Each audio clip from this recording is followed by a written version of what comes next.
All right, we're going to talk about Jimmy Garoppolo. And as you know by now, he has a torn UCL. He has a fracture in his right thumb. So the odds that he misses, next week and the week after are high. So we are going to assume that Trey Lance starts.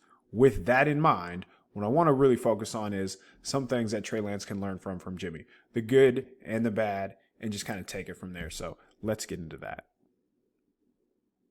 So one of the areas that I felt like Garoppolo has been inconsistent with over the past couple of weeks is just his mobility in the pocket. There are plays where, like the fourth down play, he's moving around great. And then there are plays like this, the very first drop back of the game, where he's kind of a statue in the pocket and he's not moving. His feet are cement, stuck in mud. And that's the reason he gets hit on this play. This is not a Laken Tomlinson issue, so that's the left guard.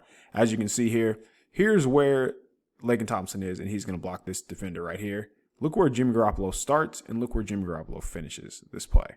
And you tell me who is responsible for this quarterback hit or just this pressure in general. So he starts on the hash and he finishes on the hash. He doesn't go anywhere. That is an area where Trey Lance will probably be better. Just naturally, he's used to moving around more. But again, you have to be able to move. You have to move off your spot. This is an easy play for, most quarterbacks where they hike the ball here. You feel the pressure, you sense that, and you can just calmly slide to the left, dump it off to Ayuk, which is where he ends up going. But the problem is because of that, his feet are all out of whack. He's able to get the ball there, but it should look much cleaner than this, and it doesn't, unfortunately. And that obviously led to some issues later on in the game. Let's jump to the red zone interception. So what we have, bottom of the screen, Ross Dwelley is going to occupy the coverage just by running through the defense. It's a literal through route. That way you clear out for George Kittle, who's going to run the swirl route, which means he's going to run up, act like he's going to the corner, and stop. Jeff Wilson's going to run to the flat and occupy the flat defender. So what we've talked about here is throwing away from rotation, so throwing away from the defense. Usually in a split safety coverage, he will tell you where to go with the football, the Mike. Kyle Shanahan actually said he liked where to go where Jimmy ended up throwing the ball just because you end up getting a one-on-one with Kittle, which you'll take that every time. The issue, again, is just acknowledging what the defense is doing to you. And that's been a consistent issue, a consistent theme when breaking down Jimmy throughout the season. So, again, watch the mic. So they're going to have the Titans, with how most match defenses work these days, you're going to have 1, 2, 3 over 2. You're going to have 1, 2, 3, 4 over 1, 2, 3.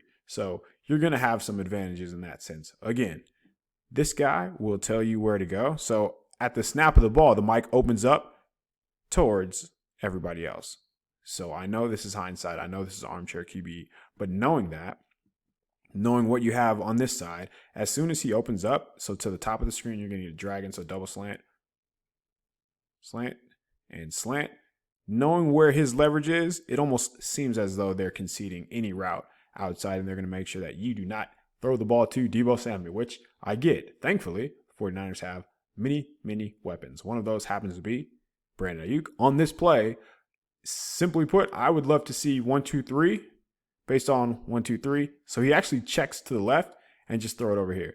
But it doesn't work out that way. As you can see as the play develops.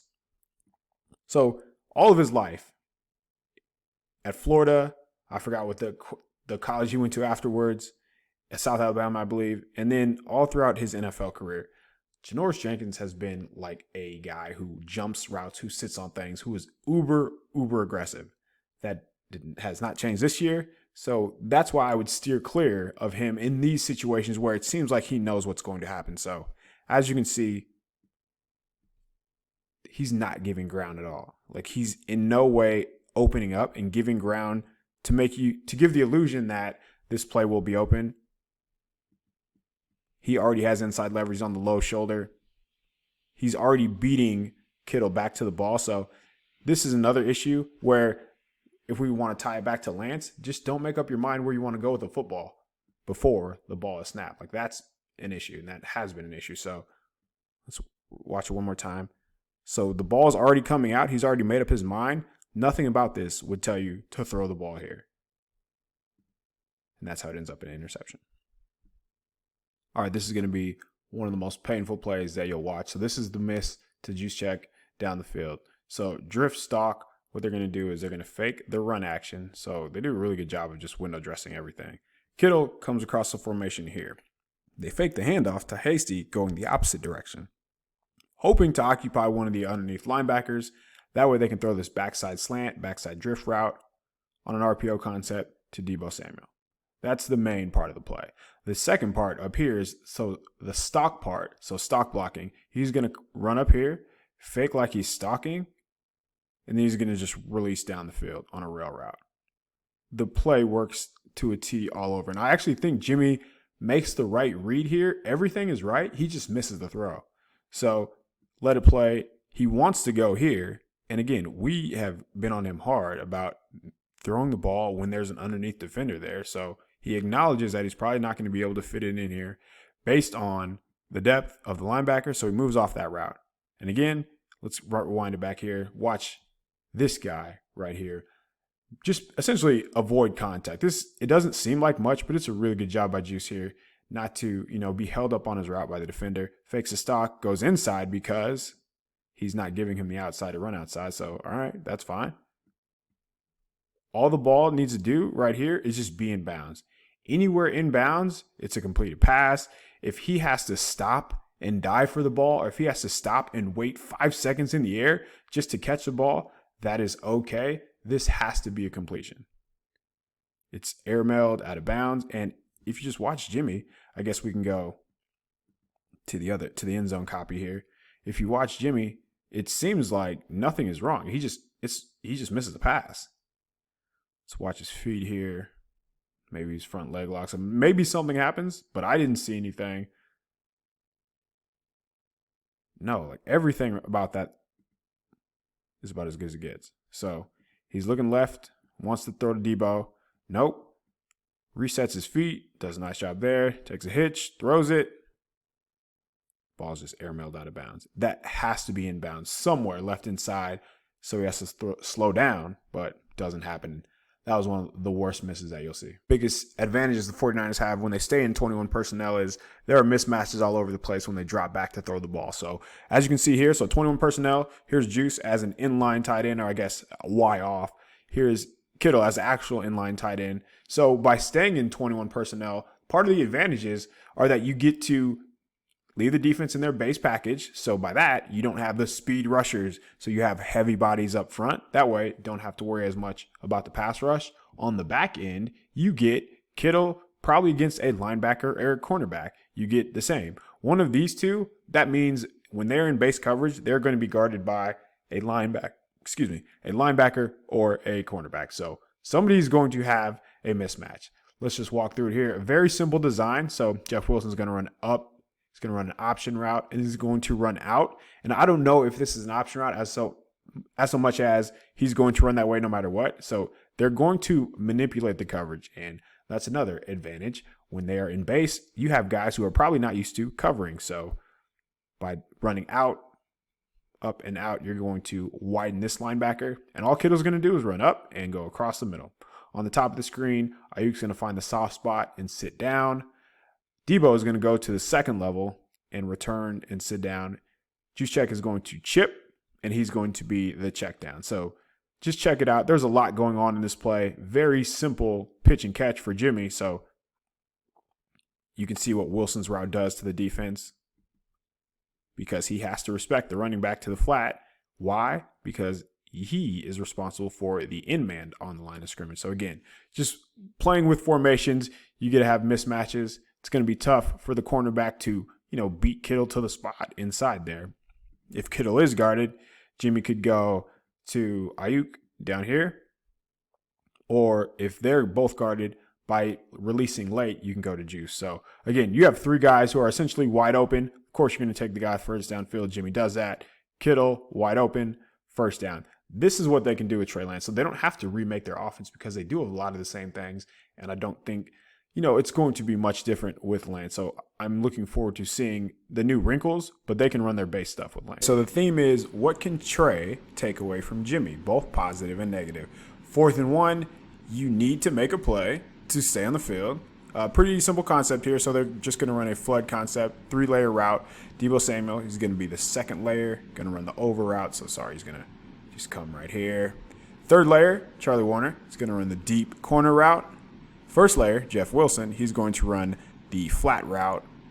And then the check down is Kittle. So he's going to down block, give a count for like 1, 2, and then he's just going to sit and replace right here. So I think Jimmy does a good job here of just being patient, just waiting till the very last minute because, as you can see, like nobody's open. This linebacker's late to get to Debo off of the action, thankful for the run action and him being very fast, but nobody's really open right here. And the corner route is not something you're going to throw. Maybe if it was 85, but not to 89 on 4th and 1. You have a defender screaming downhill coming at you. You have the defensive lineman chasing you. So probably not going to make this marker. It looks like the play is dead in the water. But again, I thought Jimmy did a really good job just waiting for this route to develop, this route to get open. Because usually this is open, but Tennessee's a really well-coached team. And I think we have to give credit to Mike Vrabel and some of the curveballs that he was able to throw at the offense. But just going back to this play, again, Jimmy just waits, draws this guy in at the very last minute. This defender does end up tripping, so who knows how that affects the throw. Still, gives the guy a chance. His guy happens to be one of the most valuable players in the NFL, and sure enough, completion. And we'll be able to see it from the end zone angle here. This is a big play. It doesn't seem like much. It doesn't seem like Jimmy does a lot here, but I think this is something that Trey will have to do when he leaves the pocket, because this is something that Shanahan will run. Keep his eyes down the field and not look to run. All right, if you remember during Lance's first start, Shanahan was a lot more aggressive than I think we give him credit for. And this is, so it's 10-0 right now. The Titans are doing nothing on offense. So this is a shot play. 1st and 10, you just get the ball back, 4 minutes left in the second quarter. They have an opportunity for a play. Not saying it should have happened, not saying there was going to be a touchdown here, but the matchup would indicate that this is where the ball should have gone. So, all right, this is the play. If you recall, Jimmy had a play where he almost had another interception. And again, we're just talking about throwing away from the rotation. He will tell you in split safety coverage, so 2 high safeties, the Mike will tell you where to go with the football just based on his opening, his angle departure right away. So he's opening this way. You should be looking this way. And when he opens this way, what else happens? This safety is going to come down and poach.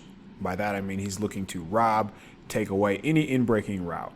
That way he can settle. And that's what a lot of teams do, especially against the 49ers. They have that weak safety rotation. So by throwing away from the rotation, you should have 1, 2. You should be looking at one of these guys. The shot play, one-on-one, George Kittle in a backup safety with the entire field, you will take that 11 out of 10 times. Unfortunately, it never gets there. Jimmy ends up throwing into 1, 2, 3, 4, 5 over 3 defenders, as opposed to the weak side of the play, which is one-on-one for both guys. So if we go back to the top. And football is tough, man, just because there's a lot going on. And you have to make these split-second decisions. But if you just read the defense, these guys are telling you not to throw it here based on how they opened up. He makes a really freaking good play, by the way. But with him poaching here, it was going to be tough to fit that ball in there anyway. As you can see, he was probably going to intercept it either way. But the issue should be, based on the rotation, let's throw it to our best player. If we're even, we're leaving. Right now, probably has a chance for a big play. So the linebacker does a really good job, I mentioned. So he opens up. They match underneath routes with the linebacker. And he sees him go out. So instantly, his eyes work back to the next threat. As you can see, he sees where Jimmy's looking. Has a chance for an interception. That's a really good play by him. Ball should have never been there, though. You can see from the end zone angle, see where Jimmy's looking. See if he sees what we see. See if he checks out the mic. Just looking down the middle of the field and not really, just not accounting for defenders. And this is something that Trey's going to have to be careful with. He won't see nearly as many match coverages as the Titans run. The Texans are primarily a cover 2 team. We'll get into that later, but that can't happen. Not for a guy who's played as much football as Jimmy has. Like, these are the things I'll be on Trey Lance next week if he's making these mistakes, even in his second start. So, Jimmy has like 31 starts, I believe, under his belt. Can't make this mistake. All right, and if there's a play in this game where you're wondering, maybe Jimmy really is hurt, this is it. So Kyle Shanahan said the first throw of the third quarter, that Jimmy was affected by his thumb was this play right here. So this is the interception, and you can tell something is off because his feet are a mess on this play, but it is really tough to sell the ball, imagining there's some sort of grip issue. So, all right, let's walk through it. Brandon Ayuk's going to run off. George Kittle's going to run an out route, and then they're going to high-low on the backside. Juice is going to run up. I believe he runs a return route on the first level, and then Debo's going to run a dig on the second level, about 12 to 15 yards. So, walking through it, Jimmy takes his drop, doesn't like what he sees to Kittle, just because, good leverage here. No reason to throw it. This is a really good read, actually. Like, the play, he does a really good job of getting through his progressions. Doesn't like what he sees. Instantly pulls the trigger. So, quick release, quick trigger to get to Debo. But, as you can see, the ball sails on him. Once we see this end zone view, and this is where it gets, I don't know how much his thumb is affecting him here, because when you see his feet, we'll watch the progression here from the end zone view. So I love that he went from Kittle this quickly back to Debo. The issue is right foot, left foot. Remember, if his back foot is aiming this way, the ball it's going to go in this direction. This back foot is telling you to throw the ball right there. So it's moved now a little bit this way, but his feet are just nowhere near reset enough where he's going to be able to make an accurate throw here. So probably part foot, part thumb, and that's how we get an overthrow there. All right, by now, as you know, process versus results. I will take the process over results every day of the week. On this play, the 49ers get a first down because Deebo Samuel's very good, because they have good players that draw the attention of the defense, and it works out. But if I'm coaching Trey Lance, if I'm talking to Trey Lance and going over these plays, I'm telling him you have to take the throws that present themselves once you get to the top of your drop. Because as you'll see on the next play we break down, when you don't, you get sacked. So here we go. Jimmy ends up hitting Debo on a crosser. So the Titans are in a cover 2 shell, and I'll let it play out. So this is cover 2. This is as clear as cover 2 as it gets, when one low player is supposed to be responsible for the flat route, and the two safeties are responsible for the deeper level routes. So a smash concept here from the 49ers. They are going to run Juwan Jennings, as you can see, on the out route. So smash just means one player is going to either run a curl or an out, some sort of variation of that, with the slot receiver running a corner. And because he cannot break the cushion of the safety, Ayuk's going to break it off into an out route. So a good side adjustment by this guy, who probably doesn't make this type of side adjustment earlier in this season. But all right, back to Jimmy G. So this is cover 2. Texans are a cover 2 team. Most of their coverage snaps are in cover 2. They average 12.7 yards per reception. As a team, when they run cover 2, their PFF coverage grade is 43.6. Trey, if you are watching this, throw the ball on time and you will be okay. So, all right, watch his drop. 1, 2, 3, 4, 5. It's there. In the NFL, this is about as open as it gets. Both defenders suck up to the wide receiver on the out route, leaving Brandon Ayuk one-on-one with his safety. This is the play that you want to pull the trigger on. He doesn't. He finds Debo, who gets a first down. Yay, great. How does that happen? Well, because number 85. So as you can see, everybody in the world is going to try to take him away, and the Titans were over-aggressive at doubling him, making sure that he was not going to beat us. So when I say process versus results, you have one guy, two guys, three guys running towards 85. You don't want to rely on a coverage bus That leaves Samuel one-on-one with a safety. Realistically, a linebacker would wait in that hole, not chase an out route, 10 yards away from him, where he's never going to make the play, and be in position. So the play works, but again, process versus results. I'd like to see, whether it's Jimmy, whether it's Trey, just throw that ball right now to the corner out on time. Again, thankfully, he's more worried about old 85 for good reason, but as you can see, Jimmy's helmet, he never really even gives 54 the illusion that he's going over to Kittle. It's just a coverage bust. Process versus results. All right, there are plays where nobody does get open on the 49ers offense. There are plays where the quarterback got sacked because of that. In this situation, nobody is open. Jimmy Garoppolo gets sacked. It's on Jimmy because he's sacked. Why? Because he doesn't throw the ball away. So let's walk through the routes here. Let's walk through just how they draw it. So you can tell by the drop and by the route, the depth of the route, that the ball should be coming out. So watch his feet. It's a one-step drop. What does that tell you? It's probably hot. Like everything needs to come out hot.